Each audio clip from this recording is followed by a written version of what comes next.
The commercial video production world is competitive.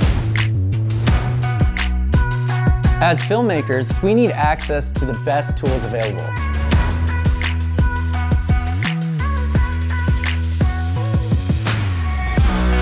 Airpeak allows me to capture things that I wouldn't be able to do with other drones.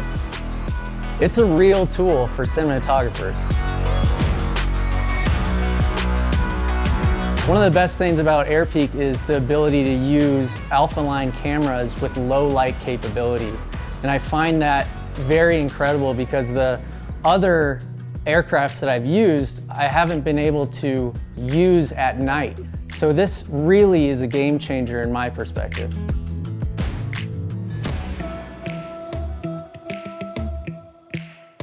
With a jib or dolly setup, it's actually quite cumbersome, whereas I can bring Airpeak into play and I don't need much space for it.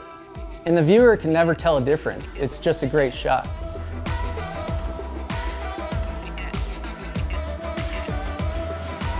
We were outside the hotel, and the idea is to catch the drone and take it and then walk through the building.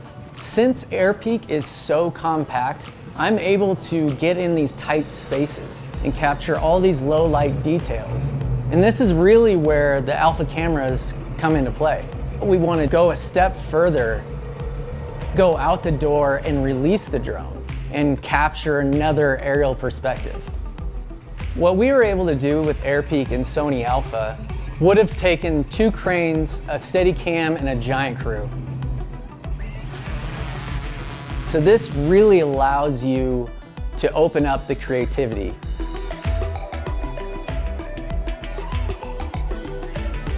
A camera car and a crane can't get a high aerial perspective. So Airpeak allows us to get these big, wide aerial views into a swooping close-up of our subjects in the car, and we can really do it in a dynamic way. What's great about Airpeak is utilizing the autofocus feature, chasing a car and then into a close, tight shot of the driver's face is tack sharp. That's what makes me so excited about using Airpeak. You get to use Sony Alpha cameras in a true cinematic mode. I'll be using Airpeak for all my productions.